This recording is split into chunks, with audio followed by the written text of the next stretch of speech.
Today, we're putting in the spotlight the SRA's plans to modernise regulation for sole practitioners. My name is Nikki Taylor. I'm a solicitor, and I've worked in most aspects of regulation with the Law Society and the SRA. I did my training and have had other experience in working in small high street firms. I'm currently a member of the team in the SRA, one of whose responsibilities is to produce the draft new SRA handbook, which we expect to come into force later this year. Over to you, Karen. Thanks, Nikki. My name is Karen Nokes. I qualified as a solicitor in a 3-partner high street practice. I've actually been in legal regulation for the past 17 years in a range of roles, including previously having been head of the practice standards unit at the SRA. So the format of this webinar is as follows. Karen and I will be giving a presentation lasting about 35 to 40 minutes. You can download from our website our slides, so there's no need for detailed note-taking. At the end of our presentation, we welcome your questions and comments, which can be made either by phone or by email. If you prefer, you can respond to our consultation about sole practice. We're interested in hearing your views on certain topics, and we'll be inviting you to take part in a mini poll during the webinar. So sit back, relax and enjoy and take part, and we're here to have a dialogue with you. So I want to tell you a little bit about the programme of webinars which the SRA is hosting. We're fairly new to this kind of engagement, and some of you might not have taken part in a webinar before, and we do welcome your feedback on this form of getting in touch with you. You'll be able to find recordings of this and other webinars covering a related topics on our website. We're planning future sessions, so please keep an eye on our website for details and mention this to colleagues. You might have some suggestions for webinars, and we'd be really grateful to hear from you. And our aim is to help those whom we regulate understand and prepare for the fundamental changes to our regulatory approach, which is happening over the next few months. And we think that webinars are an accessible and cost-effective way of having this dialogue with you, and they're certainly easier to get to than roadshows, and particularly if you're maybe working in a small firm. So the webinars are part of our communications and engagement strategy. All right then, so let's look at today's topic, and in summary, today we're focusing on sole practice and the way we intend to authorise and supervise sole practitioners. I, Nikki, will explain the background to the issues raised in our open consultation, which is called Sole Practice Modernising Authorisation, and which is available on our website. And then Karen will discuss, with some practical examples, our approach to supervising small firms. So first of all, let's have a look at our consultation. So this is called Sole Practice Modernising Authorisation. And it was published on the 14th of December, and you'll find it on the SRA's website. The consultation closes on the 8th of March, so you've got plenty of time to have a look at it and let us have your views. We encourage feedback on our proposals, and we'll be treating the comments that we hear today as part of that feedback. And I might say that this consultation has a great virtue of being very much shorter than a very much shorter document than some of the other documents you'll find on our website. So let's think about the context of this consultation. The consultation is part of our implementation of an outcome-focused approach to regulation, or OFR as we call it for short. And it's part of our risk-based approach to regulation. And these terms are explained perhaps in more detail in our October consultation on the new SRA handbook, and also in our November 2010 policy statement.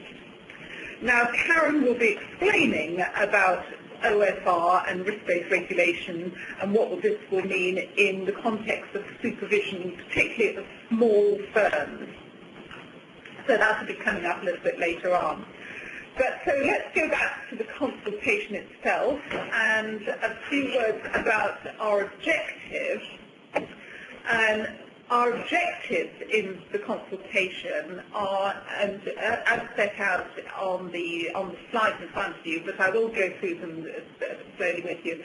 So they're to achieve the same degree of consumer protection for clients of all firms of solicitors, regardless of their size and business model, and this may include an alternative business structure, or ABS. Another objective is to apply the same standards to all types of legal services providers, so far as is justifiable from a risk perspective. Further objectives are to deliver operational effectiveness and efficiency for the SRA. Now, operational effectiveness and efficiency will eventually reduce the cost to the regulated community and ultimately to the clients whom we serve. And another objective is, as we mentioned before, to be outcomes focused and risk-based, both in our handbook requirements and in our regulatory processes. And again, Karen will be talking a little bit more about supervision in a little while. A further objective is to facilitate transition between the different statutory regimes, i.e. from moving possibly from being a sole practitioner to being a firm or possibly an ABS. We see this as being a key benefit of the proposals which are contained in the consultation paper. And I suppose our overall objective really is we're trying to harmonise our regulatory requirements unless there are justifiable reasons for differences. So I want to have just a few words about our existing decided policy, and these points are not the subject of the consultation, but I think they serve as a good background against which the consultation is taking place.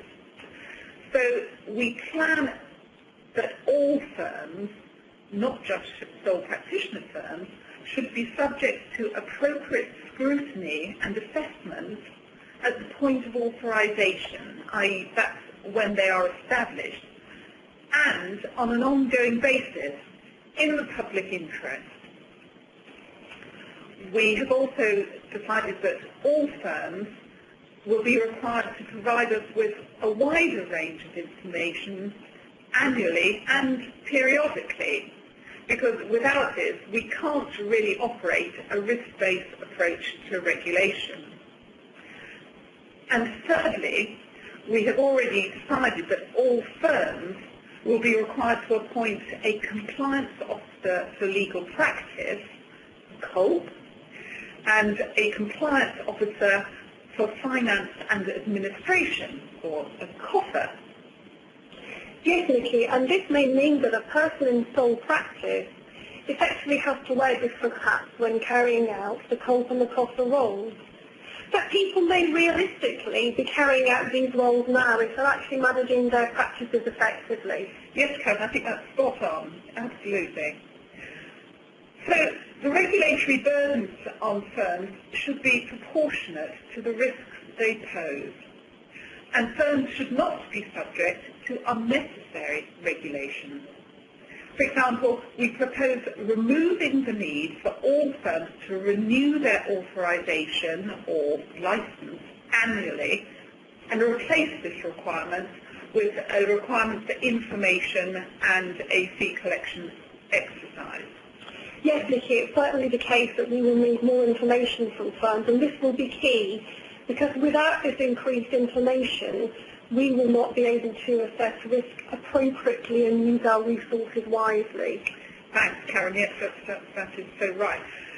So the proposals will mean lifetime licences to run a firm, whether the firm's a sole practice or a partnership. So let's have a look at what actually is supposed to be changed by the consultation.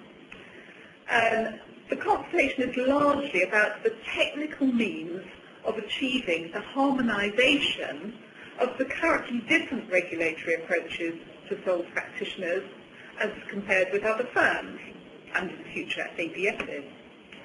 The SRA's powers are contained in different statutory provisions, and these need to be amended by means of a statutory instrument.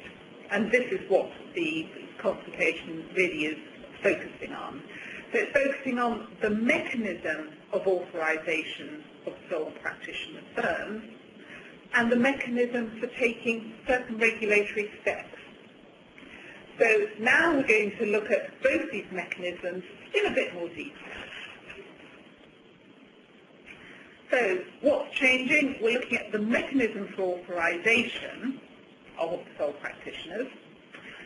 Regulation of sole practice is currently governed by the Solicitors Act of 1974, as amended particularly by the Legal Services Act 2007, and recognition as a sole practitioner is currently obtained by way of an endorsement, not a very happy term I always think, an endorsement on an individual's practising certificate, or PC. We plan that from 31st March 2012, sole practitioners will be included in the definition of recognised bodies and will be regulated just like other firms under Section 9 of the Administration of Justice Act 1985, and in a similar way as ABSs will be regulated under the Legal Services Act 2007. So this means that sole practitioners, like all other firms or recognised bodies, will be given an indefinite licence once we've authorised them. Okay, so the other mechanism which it will be changing in accordance with the proposed order will be the mechanism for the SRA to take certain regulatory steps. Currently, regulatory steps against sole practitioners are taken in respect of the sole practitioner's practising certificate, i.e. imposing conditions on the practising certificate. Under the proposed new scheme, the regulatory steps can be taken against the authorisation of the sole practitioner's firm, just like every other firm. So, you'll probably be asking yourself, particularly if you're a sole practitioner, well, what's this actually going to mean for me? What do I have to do when the new regime comes into force? Well, you'll be, I think, delighted to hear that existing sole practitioners will be passported into the new authorisation regime in March 2012. So that, I'm pleased to say, is that the transition should be fairly painless for sole practitioners and arguably the SRA too.